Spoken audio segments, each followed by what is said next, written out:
Brother John has been speaking to us about the home, about family, about marriage, and I imagine he's going to continue that theme tonight. But I was thinking yesterday, the lessons that he was preaching just so timely, so needed in today's world. I was wishing that there was some way that we could connect this speaker to every smartphone in the United States or in the world, and those messages would come through and get to each and every person. But just so wonderful, so great, and much needed. And I'm not going to take any more of his time. Brother John. As long as you want to brag, it's okay. I sure enjoy singing with you.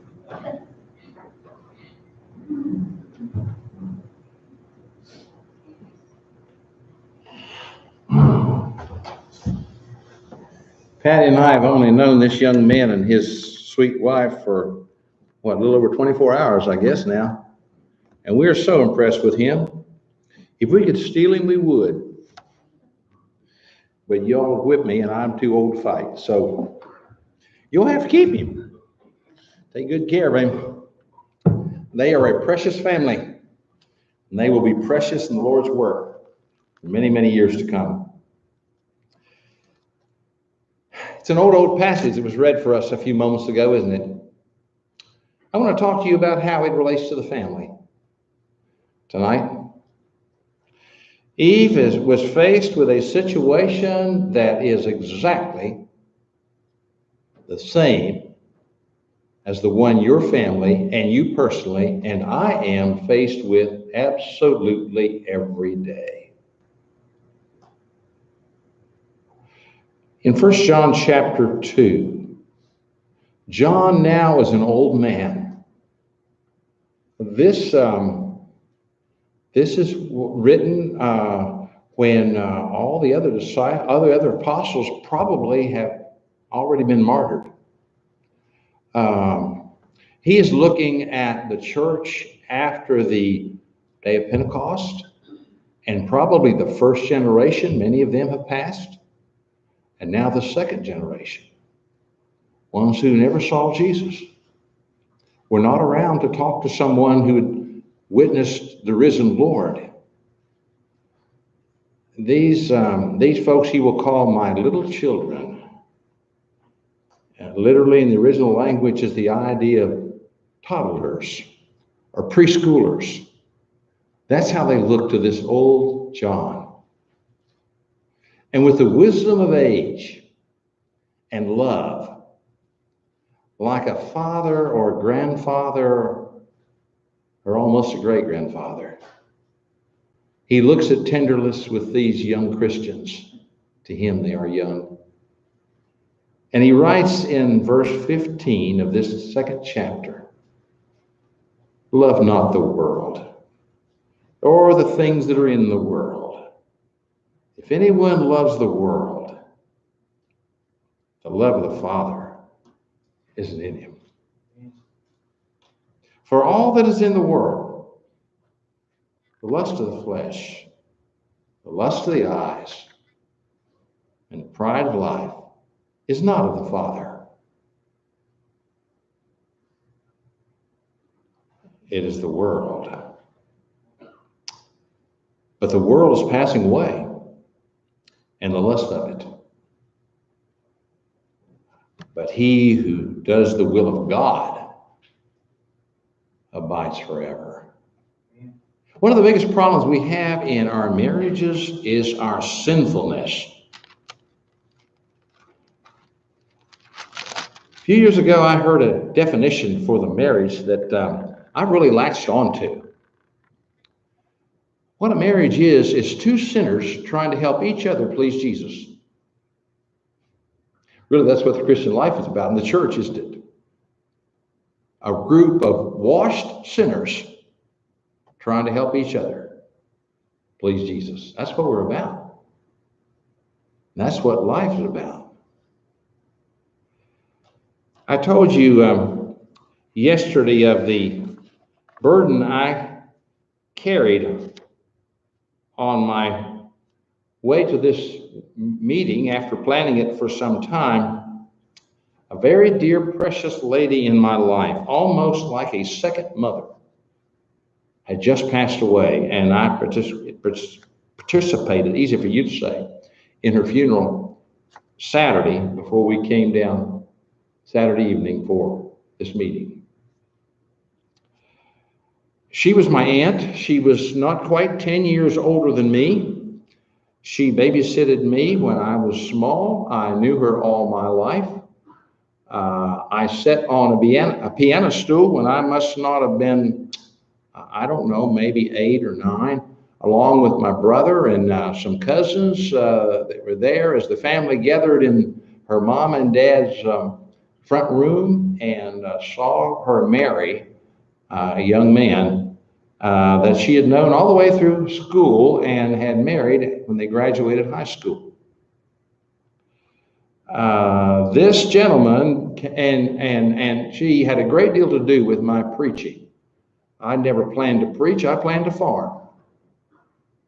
But there was a conspiracy against me on the part of my mom and dad and grandma and grandpa and my other grandmother, because my other grandfather was dead, and this dear couple, to bring this old country boy to Lipscomb and let him learn how to preach, because he'd been winning a bunch of speech contests. And my grandma talked me into, God gifted you and you need to use it for the Lord. And here I've been now for 56 years and I'm not backing down yet. I love the Lord. I love his church. Churches of Christ Disaster Relief Effort was a dream of mine and a prayer to God that we would start that. I could see that we were just missing the mark. We were holding meetings kind of like slopping hogs, expecting them to come, and they weren't coming. And I noticed when Jesus came to a town and nobody knew him, the first thing he did, he looked around and saw some hurts and he healed them. He looked around and found some needs and he filled them. And when the people figured out, this guy likes me, I'm going to see what's going on with him, he told them how to go to heaven. I noticed the early church, benevolence was very, very important in that church. And there are other people doing benevolence, but we were just kind of stumbling around that a little bit. And finally, when I came to Nashville, the Lord answered my prayer. I met some folks who kind of thought like I did. And so we started. Two of the original founders are living, me and one other gentleman. And we're the only ones left of the original crew. But God has continued to replace those leaders with more leaders, and the work has grown and flourished and blossomed, and churches have been helped all over the country. People have been affected all over the country.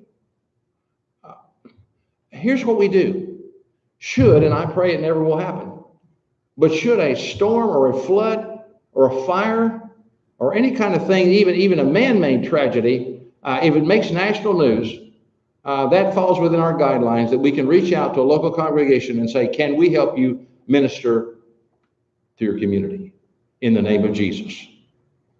There's no charge. It's like the gospel, because other Christians have seen the need and already supplied the supplies, and all you've got to do is unload the trucks, announce to the people when things will be available, and pass them out. Get some paperwork on the folks so you can follow up on them when you have vacation Bible schools or gospel meetings or other efforts in the area. You can let them know about it. Keep in touch with them, and many of those folks will find that God's people love them. And no telling how many folks will be in heaven because we showed them the love of God. One of my favorite stories, this happened several years ago now. There was a terrible ice storm in New York State. I mean, it was a historic ice storm. There had never been an ice storm this bad. There had never been one that lasted this long. And way out in the country, there was this 80-year-old lady who still lived alone. She'd lived there all her life, and she wasn't about to move to town. And she always was ready for those ice storms. She had supplies stacked up. She had food. She had everything she needed so she could live through the ice storm. But she never faced an ice storm this big that lasted this long. Well, the congregation there, I don't know whether they contacted us, because you can do that, or we contacted them. Right now, there are 4 men spread out across the country that work with us. They are our eyes and ears on the ground. We call them our directors of development.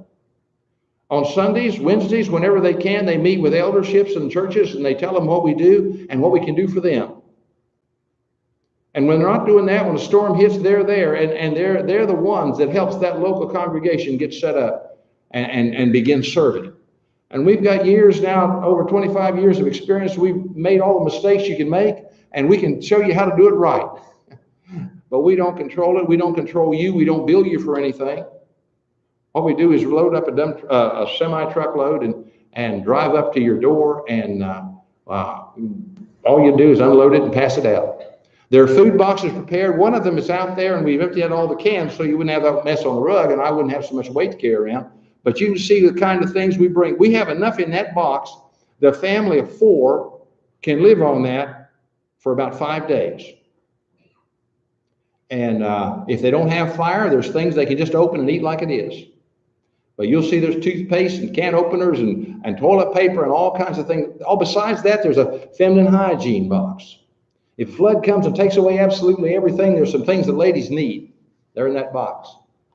There's a baby box. If you lost all your formula and you don't have any diapers, you can open that box. You can take care of your baby. There's wheelbarrows and buckets and brooms and mops and plastic tarps and blankets and all kinds of things that come. One semi will hold just under about $80,000 to $90,000 worth of goods if you went to Walmart and bought them. We buy them for a whole lot less because a lot of companies give us a whole lot of discounts. They know what they're doing, and they back up and they help us. And they get a tax write-off for that. But Jesus is glorified. And you give us $1 and we turn it into 3 in the relief field. You know why that is? No other organization does this. Red Cross can't do it because they pay their truck drivers, they pay their president, they pay everybody. We don't pay anybody.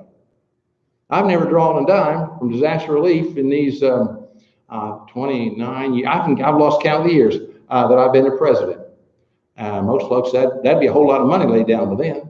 A truck driver, I think we paid 1 truck driver in all these years. And when you go out, if you get one of those sheets, you'll just open that thing up and look at how many truckloads have already gone out this year. It's amazing. It's amazing. And people will volunteer their time to come and drive those trucks. I really feel sorry for the guys that go to California. That's at least a 10-day trip for them. We've had some drive all the way out there, all the way back, jump in another truck and go again. You know what? They said they feel the hand of God on them. They feel that they are the Lord's instrument of mercy and blessing. And they can go and show the love of God. Well, this lady I wanted to tell you about in New York State. We were helping a church up there. And this road was so iced into hers, there was no way she could get out. And so one day, as she told this story, she called the preacher and told him this story. Because when she got that box, she saw that we had asked the churches to put your own ID on the box so people know how to contact you. In that box, there's a loving note from a Christian friend who, from Nashville. Ladies sit down and spend their time writing those notes, and there's a note in every box, the personal handwritten note, and there's a Bible in there. And it can show them the way to God. If they open the flyleaf, they're going to find the way of salvation and how to reach a preacher. And so anyway, she didn't believe in God. She didn't think anybody was up there. But you know what? She had run down to her last meal, and she now was getting really, really, really, really hungry. She hadn't had anything now for a day or so. And so the fire department there helped them get those boxes out. And she told the story. She said, I was out of food, and I was so desperate. She says, I was down on my knees on the floor, and I was saying, I don't know if there's anybody up there or not, but I sure do need your help. I don't know how to talk to you, but I need your help. And she hadn't any more than said that, and there was a knock on her door. She goes and opens the door, and there's a big old burly fireman, and he's got one of our boxes in his hands, and he sets it down in front of her. When she sees what's in it, she goes to crying. She grabs that old fireman by the legs, and she thanks him and begs him and tells him how much she needed this, and she just asked God for it, and he walked in the door with it. And he didn't do anything but turn around, go out in the truck, get another box and set it on top of the first one. And then she opened that box and she found that letter and she saw that note about why this was there, because of the Church of Christ in the local town and the name of the preacher and the phone number, and she dials his number. And she tells him this story. And she said, Mister, she said, I don't know you. I don't know your church. I never read a Bible.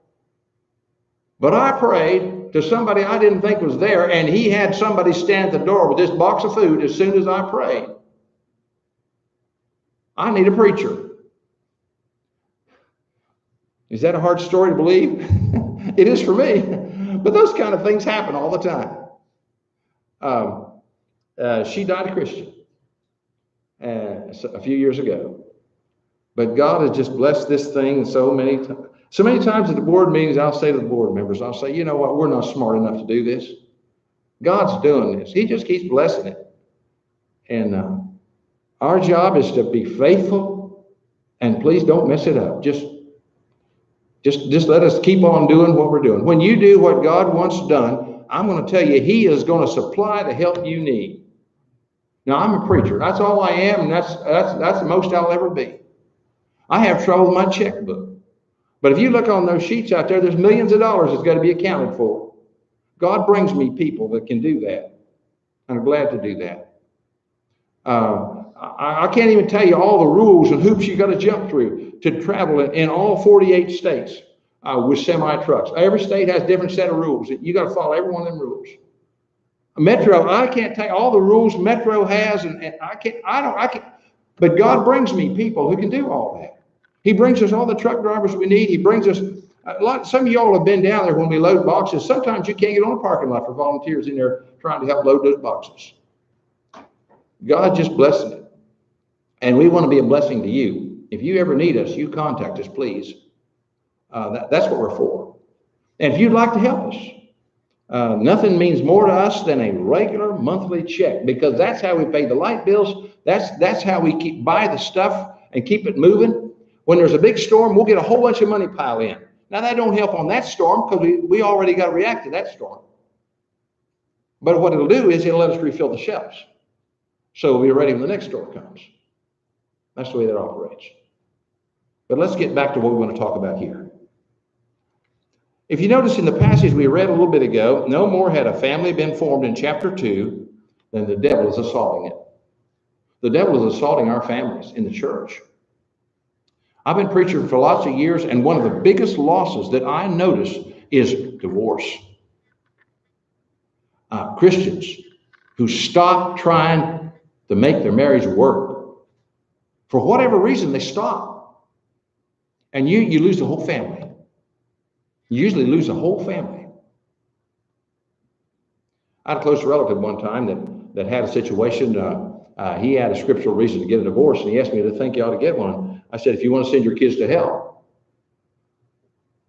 That's kind of harsh, but I'll tell you what, you run the statistics.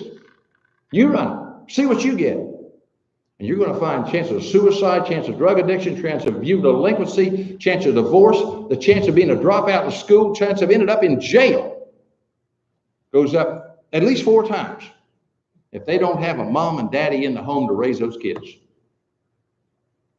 That's just the way it turns out.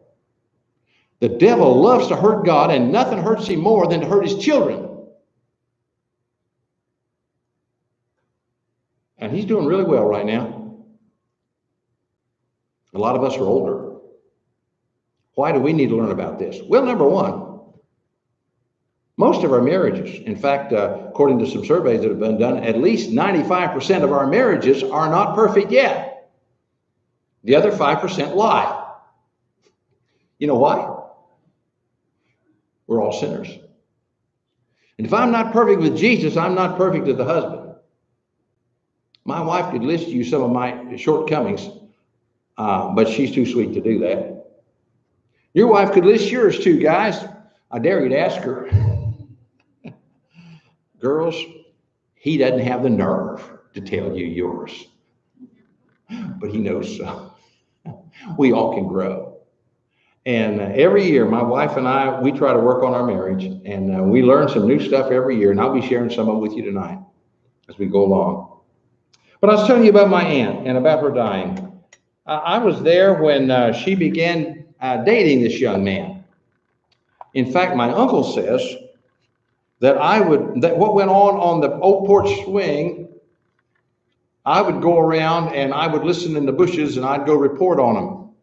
And he said I'd lie. Can you believe that? And get him in trouble for things. You can tell I'm way too sweet a person to do that, but he has this misconception. And so I remember one day when my grandma and grandpa said to her, young lady, you will not marry that man with our blessing unless he's a Christian first. I thought grandma and grandpa was pretty mean.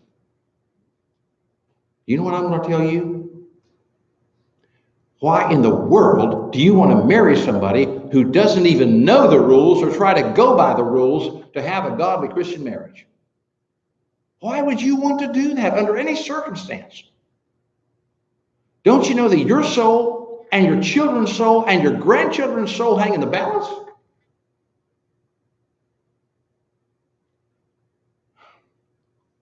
Well, later on, they got married. First, there was some talk about his becoming a Christian, and I remember the day that he obeyed the gospel. I saw my grandfather baptize him. And then there was the wedding. I was telling you about that a moment ago.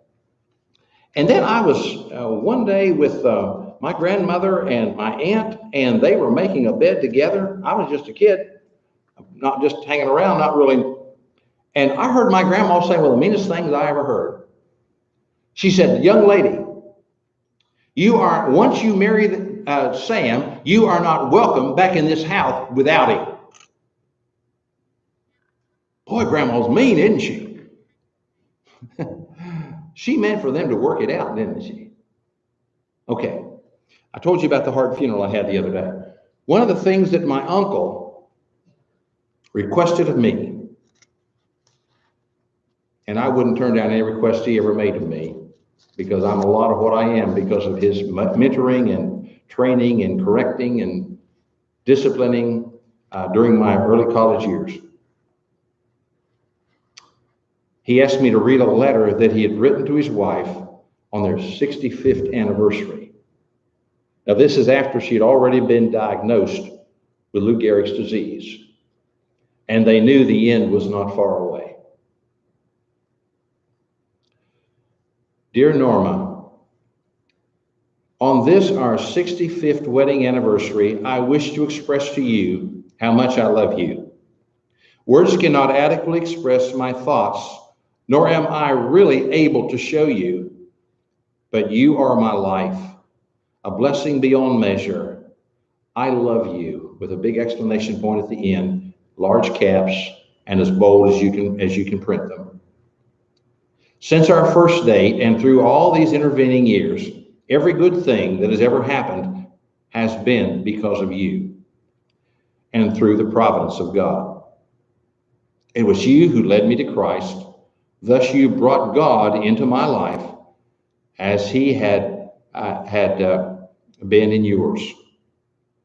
The three most important days in my life were the day I entered Mrs. Skaggs' Latin class and met you, the day that I was baptized, and the day we married. From our time in that class, I came to admire you. I was struck by your intelligence, and as I came to know you better, I found that you were the most wholesome, the finest, the nicest person I'd ever met, and that your faith was much of the reason. Soon I knew that you were the person with whom I wanted to spend my life. You would make ours a pleasant home, and you'd make me a better man. These many years later, our home has always been a wonderful refuge, and you are still the most wholesome, the finest, the nicest, and the most Christ-like person I've ever met. The Lord has truly blessed us in our having so many years together. Through these years, we faced many decisions, and through the grace of God, they turned out to be those that led us to a pleasant and secure old age. Many of the most important crossroads of our life, though, came through coincidences, circumstances thrust upon us, which, as we can see now, were by the providence of God. We can look back to the lean years, when I could put only $1 worth of gas in the old Ford, and you uncertain if you could come up with food for the next day, but you always managed. You took a job which made things better for us, even to our being able to buy our first house and send our daughter Diana to college. We have had so many happy times in simply doing things together. In earlier times, with Diana, and then later, just the two of us. I often think of those many places that we've been in our travels. Of course, our work in the Lord's church has meant much with you teaching and directing inner city ministry Bible classes in our church for the inner city children, as well as your help to me in supporting me during the years of my eldership. Our shared interest in history has given us much enjoyment throughout the 65 years, but especially in our retirement years. But things have changed. The past few weeks have given us a different perspective. We now realize just how much each moment that we have together now means. Each word spoken, each hug, each touch is precious. With all my love, Sam. Now that's what I want my marriage to be. And that's what I want your marriage to be. That doesn't happen by accident, and it doesn't happen by coincidence. It happens by two people trying to help each other please Jesus. Adam and Eve have nothing whatsoever, have no idea about what's to hit them. There they are in that beautiful garden. There they are with everything perfect and right at the end of chapter 2. And lo and behold, in chapter 3, trouble walks in the door. And at first it doesn't even appear to be trouble. I'm going to tell you, if any snake comes up and talks to my wife, she is going to be screeching and running and throwing things and saying, John, help me. The kids make fun of her. If she sees a worm, John, come help me. Eve didn't have enough sense but to talk to that snake. Is that not amazing? She just was taken in completely. Well, what does he say? He comes up to the woman and he asks the woman, can you eat of every tree in the garden? As if he didn't know. And of course, she just tells him, well, we can eat all of them except the tree of the fruit of the knowledge of good and evil. And if we eat of that, we'll die. If we even touch it, we'll die. Well, God didn't say that part, but she did. She added that on. But he said, you'll not die. In fact, God knows that the day you eat of it, you will become like God. In other words, God is keeping something good from you. You thought God was good, but God's bad. I'm good. You will not die. In fact, you will be like God. He's keeping something back from you. I've had young folks tell me, well, I want to be a Christian someday, but I want to have fun first. Eve wanted to have a little fun. He's a father of liars, Jesus says. It's all a lie. Anything Satan puts out there is a lie. James talks about this. He says, when a man's tempted, don't let him say he's being tempted of God. You know why? God can't tempt anybody. Because he's not tempted of either, and he will not tempt anybody. But A human being, a man, mankind, is tempted when he's drawn away by his own lusts and enticed. That word, enticed, was used in their time to describe a fishing lure. We got any fishermen? We know. Yeah, Ben, you're a fisherman, aren't you? We noticed this morning, rather late. We slept in. We were bored, dead, plumb out. Y'all just worked us to death yesterday, after we'd already worked to death the day before. But anyway, we were just, and so we some of the last ones out there getting breakfast in the morning just before they put it up. And even after us, here came some fellas out of there, all dressed up. One of them all slick and had that special hat on, you know. And here comes his he'd been a caddy if they're playing golf, but he's got fishing poles, big old long fishing poles, special covers. Wouldn't even leave in the truck overnight. No telling what they're worth. Big old boat sitting out there, and I know he's one of these sport fishermen pros, you know, heading out to the lake. Well, they've got special lures. They want the ones that makes that big old bass just know the best meal he ever had is going through the water right in front of him. That's what the devil's doing to Eve. That's what he does to you and to your family and to your children every single day. And you only need to grab once, but it's a mouthful of hooks and there's no getting off. At least if you get off, somehow, some way, you must have heard about what was going to happen next. Jesus had to go to the cross to get you off.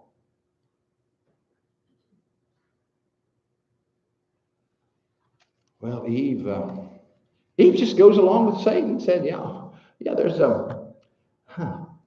she looks this thing over. It's interesting. The lust of the flesh, the lust of the eyes, and the pride of life, they're all in this. She sees the fruit. There's the eyes, isn't it? And she sees it's good for food. There's the taste. There's the lust of the flesh. Flesh loves good food, along with a lot of other good things. And it'll make me wise. There's your pride. See, John had it right. It's always right. It's always through one of those avenues it comes. And she makes a decision. She says, you know what? I know better what's good for me than God does. I think the devil's right. So she gets her one. Chomp. And then there's a strange phrase in the New Americans, or the New King James. It says, and gave it to her husband, to Adam, who was with her. Adam, where have you been? With her? You let this snake come up here and talk to your wife, and you didn't intervene. You didn't say, sweetheart, let's talk about this a little bit now. You know, God made us, you know, and he gave us all this. There's only one thing he told us not to do. You really think we ought to do that one? Where are you, Adam? I know Adam's going to blame her completely, but I'm going to tell you what, Adam's not innocent. Adam's not innocent. And I think one of the reasons, guys, we have such a hard time is because of what happened right here. What does he do? He falls right in line and does what she says. And then all of a sudden, it doesn't come out like the devil says. All of a sudden, their eyes are open and they begin realizing some things they think they better cover up. Sin makes you want to cover up, makes you want to hide. It's shameful. And so they make some fig leaves and put them on trying to hide. What are they hiding from? Who are they hiding from? You know, don't you? I've told you before the TV show we did for lots and lots of years, where we answered questions. I never will forget this one fella. a question to come in about sin, and I don't know why I used this illustration. We did, and I've never forgotten it. He was talking about the foolishness of sinning when we know God's there. He said, can you imagine this drunk? And he gets him a bottle, and he puts it in a brown bag, and he wraps that bag tight around that bottle, and everybody sees what it is and knows what it is. He hadn't hid a thing. And then he goes in a back alley in a dark place, and he takes that bottle and he turns it up and looks God square in the eye.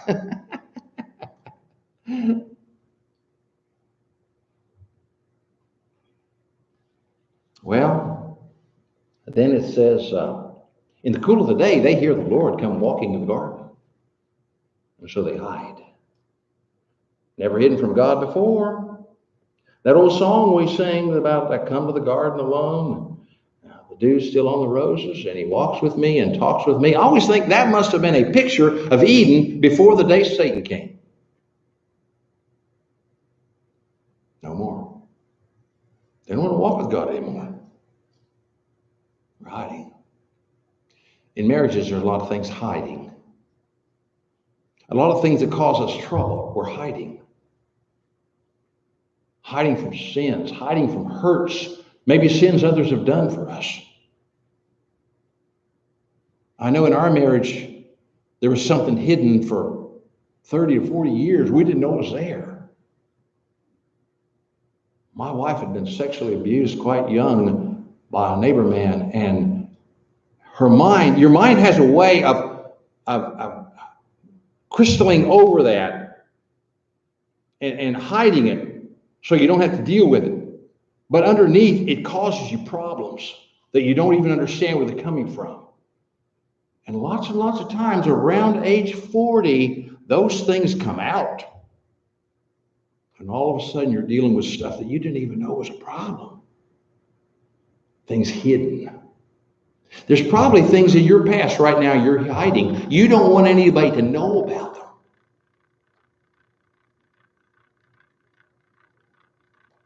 And in marriage, those hidden things often are at the heart and the seat of problems that it's like an infection, a deep infection, and the pus comes oozing out. And what comes out is not the deep problem, but things related to it. Maybe uncontrollable anger. Maybe deep depression. Maybe an unwillingness to let the other person close to me or anybody close to me. Maybe it's a hard shell. But hiding is one of the big problems. And we have to bring those things out and work with them. That's what the great physician's about. That's what the cleansing is about. That's what the forgiveness is all about. To the Ephesian Christians, Paul writes about many despicable and sinful acts, and he says of them, and such were some of you, but you were washed, you were sanctified, you were justified. It was just as if it didn't happen. In our marriage now, it's just as if it didn't happen. With the help of God and with counselors, we work through it. And through our love and our forgiveness for one another, we can move on beyond it. And whatever problems you have in your life, listen, we are ministers of reconciliation. That's what Paul calls us.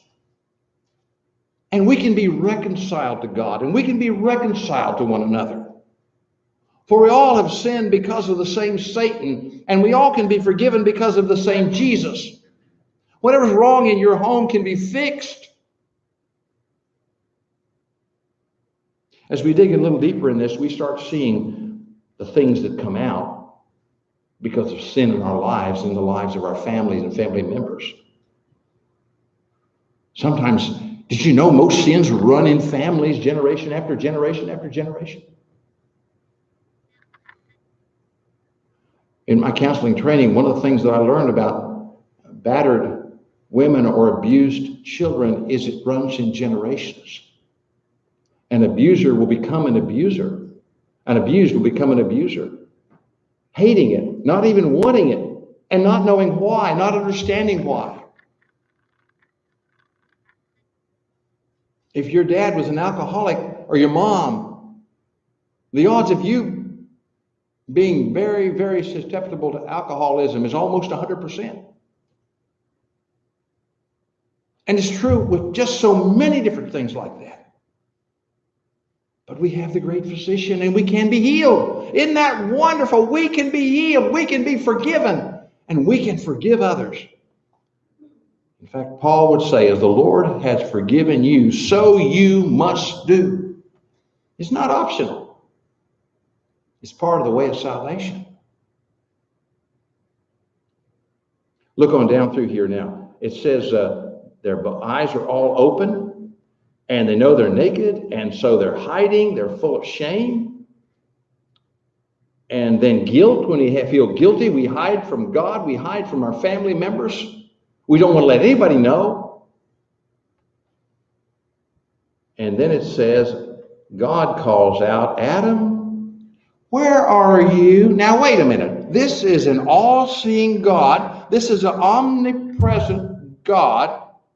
This is an all-powerful. Does he not see Adam?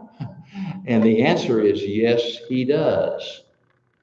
He wants Adam to see Adam. He wants Adam to see what he's doing. He wants Adam to confess his sin, just like we have to do.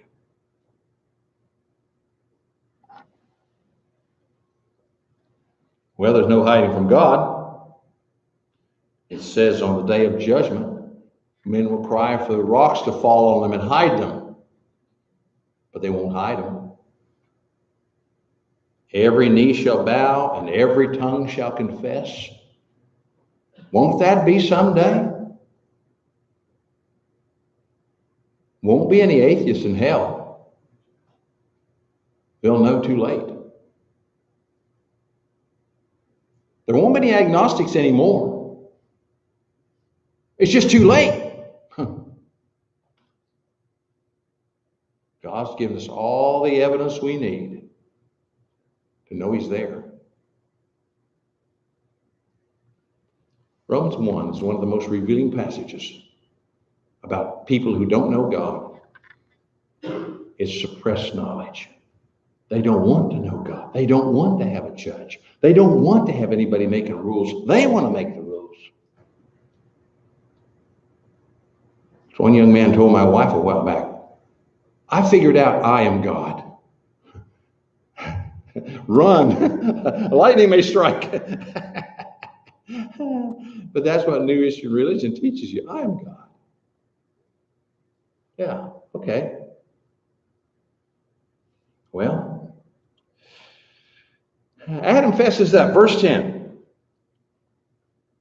So he said, I heard your voice in the garden and I was afraid. Sin brings fear. In fact, to the Christian, in Hebrews chapter 10, it says that if we go on sinning willfully after that we've received a knowledge of the truth, there waits for us a fearful reckoning, a fiery indignation, and judgment to come. I've talked to some folks who left the Lord and known that fearfulness. Adam's afraid. And in your marriage, there may be fear. You may be afraid someone will find out.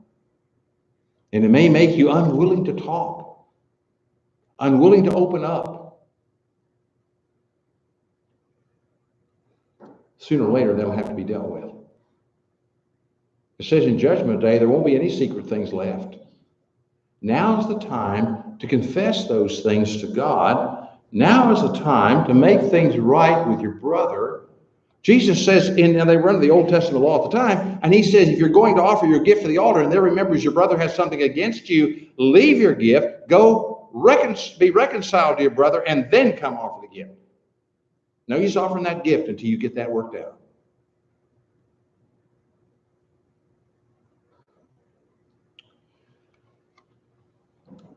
So God says to him, who told you you were naked? Have you eaten of that fruit of the tree of not life, which or knowledge of good and evil, which I commanded you not to eat? Right away, Adam fesses up. Yes, Lord, I did.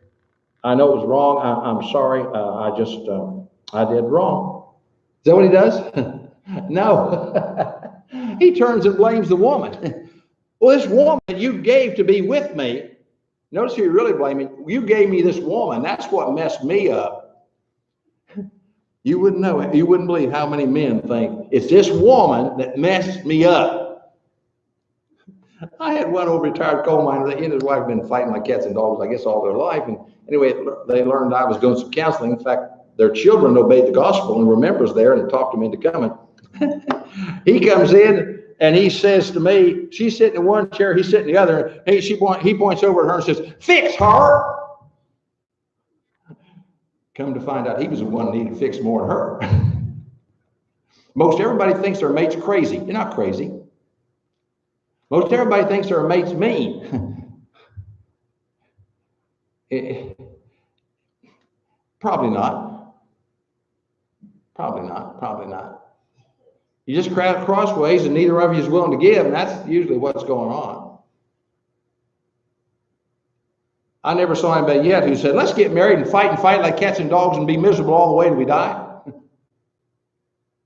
Let's tear our lives up and tear the lives up of all of our children and destroy our lives at every funeral, at every wedding, every holiday, every birthday for the rest of our lives. I was at a workshop some years ago with a fellow I respected, Ray. He says the biggest problem with divorces don't work. People think it'll fix things and just breaks things worse. It's like going from guerrilla warfare to atomic bombs. It doesn't fix stuff. It goes on and on and on and on. I had a wedding one time with 4 mothers of the bride. You believe that? 4 mothers? Listen, I just kept my head down. They divorced and she'd married and he'd married and remarried, and I don't quite yet know how we got 4 mothers, but there are 4 mothers this wedding.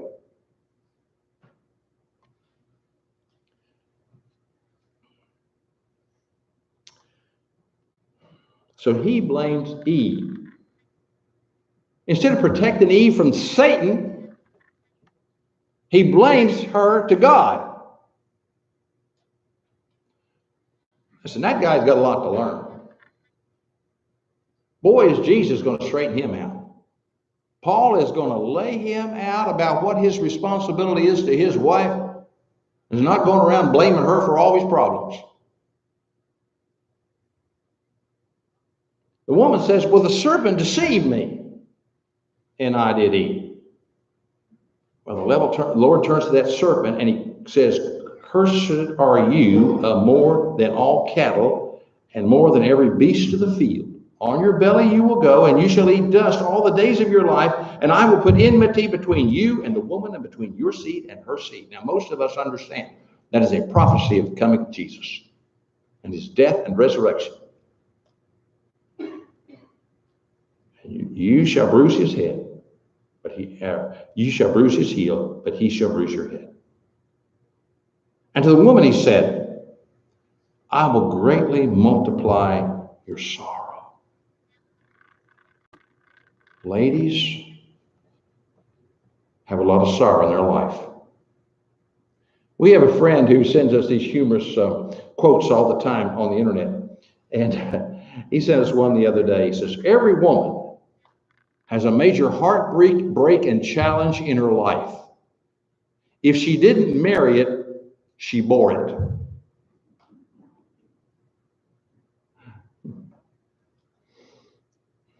I will greatly multiply your sorrow and your conception, and in pain you shall bring forth children.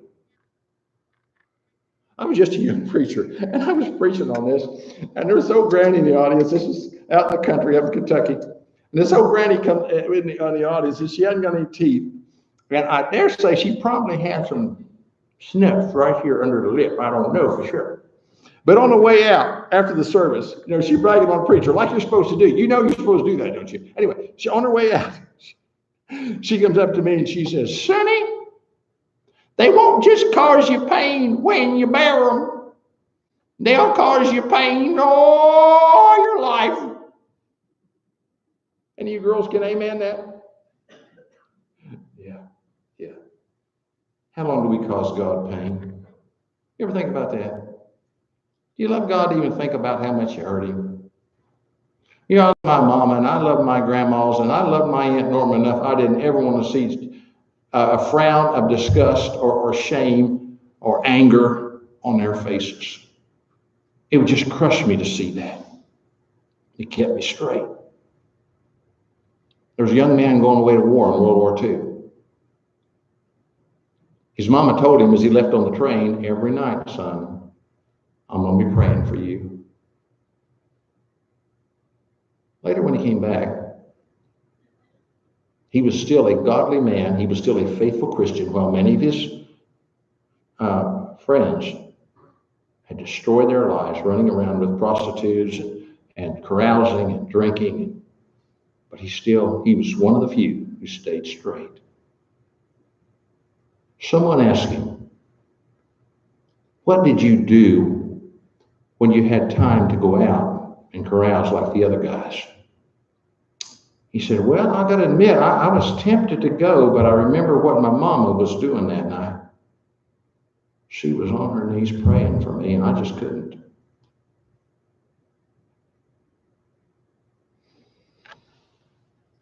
All girls, look at this next one. Listen. Listen, about 4 weeks ago, I came to understand this better than I ever have in all my life. Your desire shall be, the New King James says, for your husband. But now it has a footnote, verse 16. If you look in your footnote, if you have a study version like I do, it could literally be toward your husband. Your desire could be toward your husband. And if you're acquainted with the ESV version, the English Standard Version, it is a very accurate modern speech version that's come along in the last few years that's being highly respected even by Greek teachers at Freed Hardeman and other schools like that. And it's one always to be read and checked. It has a footnote in it that can be read. Your desire shall be against your husband. Now, when I went to reading all that, toward your husband, against your husband, for your husband, what is it saying in the original? So I dug up the little bit of Hebrew knowledge that I have, and I went back to some of the Hebrew scholars. And guess what I found? They said this word is very difficult to translate. Because literally in the original, the word he uses here for you is you're going to be diseased. And the disease is your desire for your husband. Oh, I wish I'd understood that when I was a husband in my 20s and 30s. I wish I'd have known that God had planted in my wife a need, a hunger for me that was insatiable and could not be controlled. She needs you, men. I thought my wife was just being difficult and contrary. You see, I was made of dirt outside the garden, and I got to learn all this stuff. I got to get domesticated, and I'll not get any of it naturally. I'm going to have to fight for every inch of it, just like I did for my education, just like I did for anything I've ever done that amounted to anything. I'm going to have to fight to be the man God wants me to be, and my wife needs. She needs me. She needs me every day. She needs me every hour. She needs to know my thoughts and my love and my concern are only hers. I didn't know that. I'm trying to do better.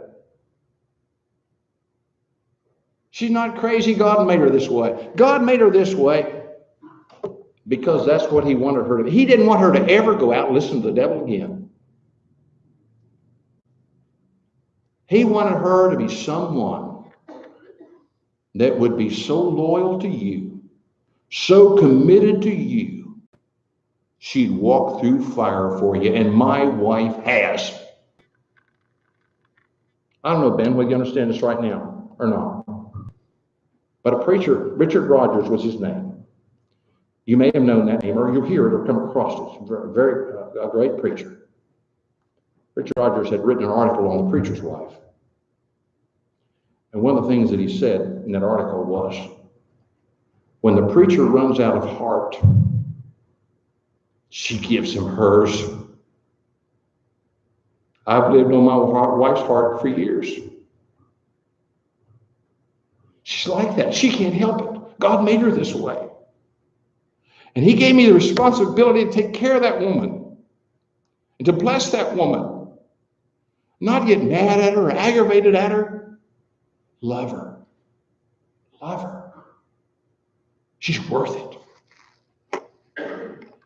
I told my uncle last night, I called to check on him and see how his first Sunday went. He's a Bible teacher there. And he said he went well. He knows he did all that he could do for her. And their love was wonderful. Those people will heal better from a loss than someone who's had a bad life and a bad marriage and a relationship. Those are the ones that, they can't get over it. They can't get past it because you can't fit anymore. It's over. Oh, how it hurts. I've had a little of that.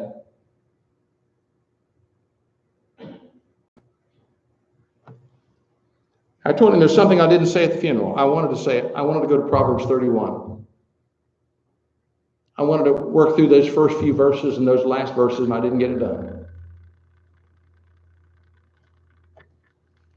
Proverbs 31 talks about a virtuous woman who can find, for her price is far above rubies. That means she's priceless to you, men. She's priceless. She's priceless. Do you remember Abraham? Abraham wanted a wife for his son Isaac, and he was too old to go find one. He didn't want one of these local girls. He wanted somebody that would be the kind of woman Isaac would need all of his life. And the best he knew was back in his home country, from among his own people. He didn't want one of these pagans for him. And he called his old servant, said, I've got a job for you, and I want you to promise me you're going to do your dead level best to do this. I want you to go pick a wife for my son. How would you like for somebody else going to pick your wife? That's the way they did it then. And they had less divorce than we do, by the way. That old man would have more wisdom than some young kid. And he loaded up 10 camels worth of goods. And then it makes this statement. I don't know if you ever noticed this or not. It says that all that Abraham had was in his hands. You see, in those days, you paid dowries. You paid for your wife. I tried to get my girls to agree to make some boy pay for them, and they wouldn't do it. I could have retired for life.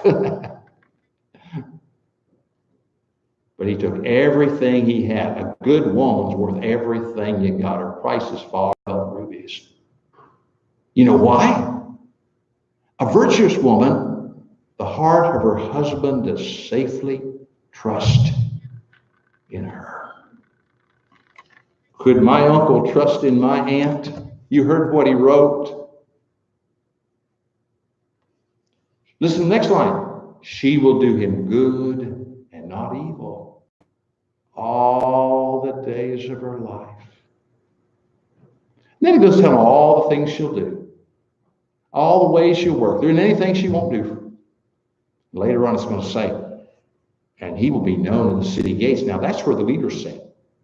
He'll be a leader. My uncle was an elder in the Lord's church for 30 years. He only retired when Aunt Norma got to needing him.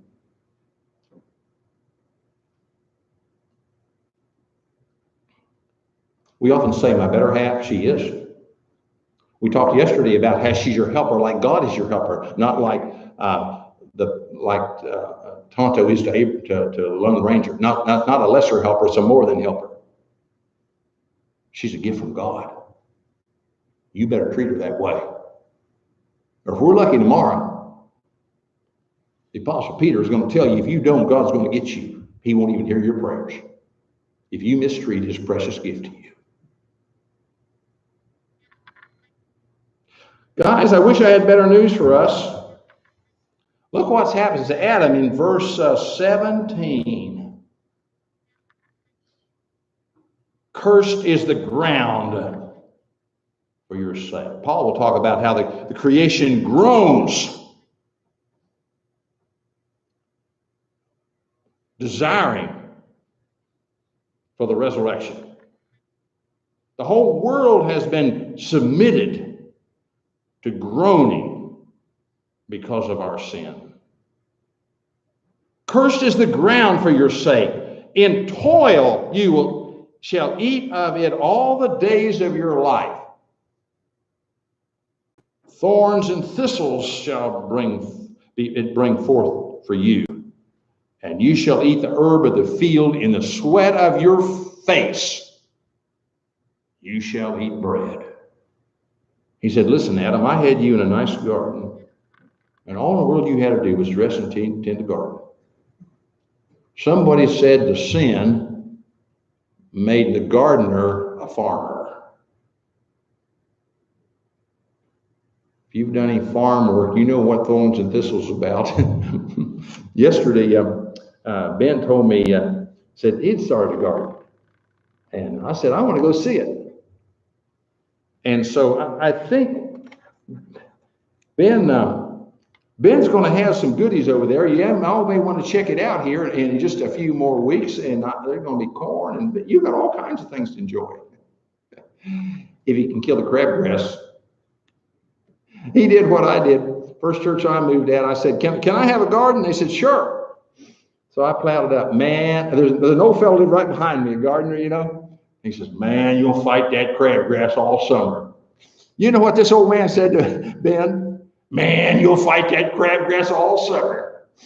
And I went over and I looked at it, and it was just laying there dead on top. I said, get your rake, Ben, and pull this stuff out of here. It's all going to root. And there was all little, he just tilled it just a couple days before, and green sprigs already popping up everywhere. He said, boy, it's hard to hoe in there. I said, get that crab out of there, and it won't be near so hard to hoe. So he said he raked out a wheelbarrow load today. I said, well, next week, turn it again and rake it again. You'll get another wheelbarrow load.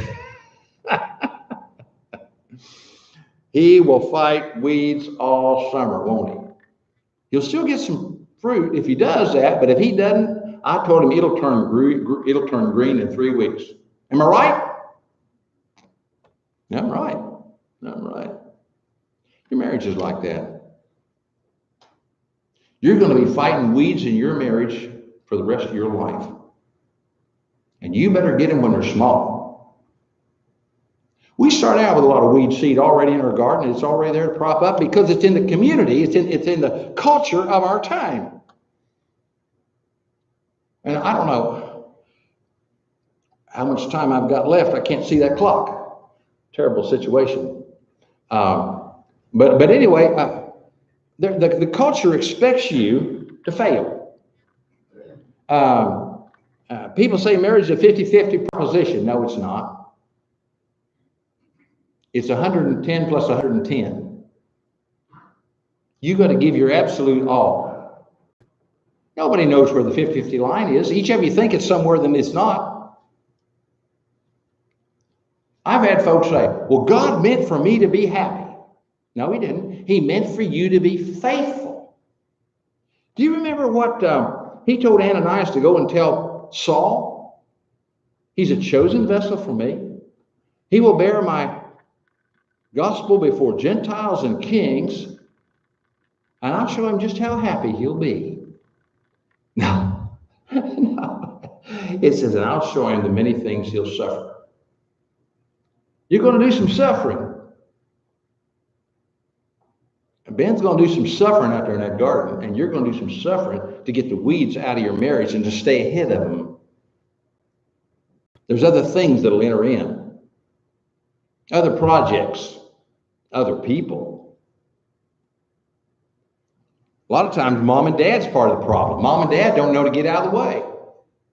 Mom and daddy loves you so much, and they want to take such good care of you, and they see you starting having trouble. They see you start hurting.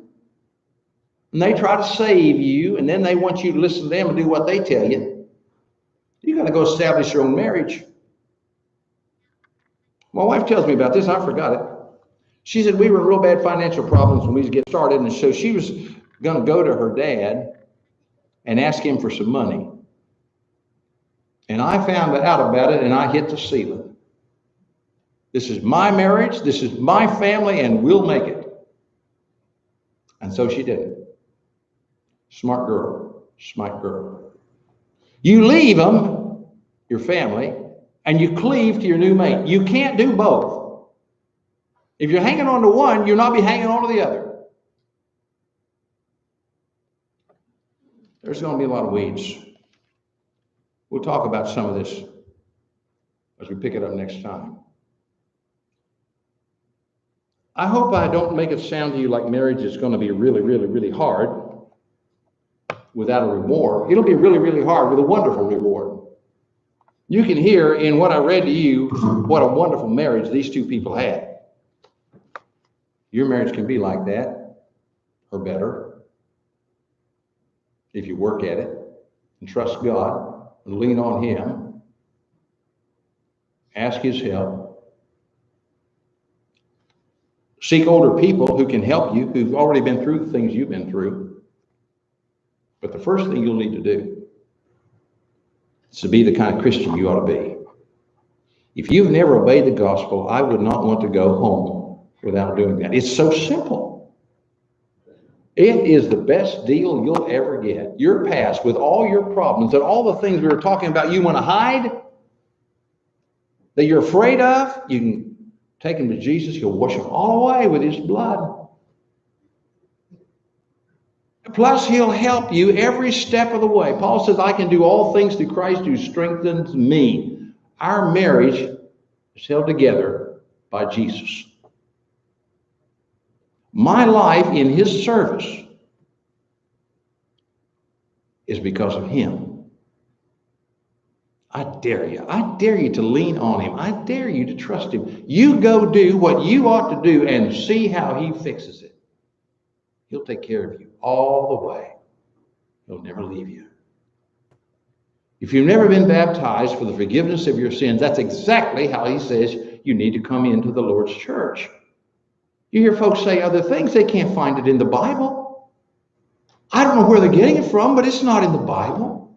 The Bible says, he who believes and is baptized shall be saved. Now, if you haven't been baptized for the forgiveness of your sins, we want to encourage you to do that tonight. If you're one as a child of God and you need His help in your marriage or in your life in any way, as we said earlier, He's the great physician. Won't you come as together we stand to sing? It's a line that is drawn by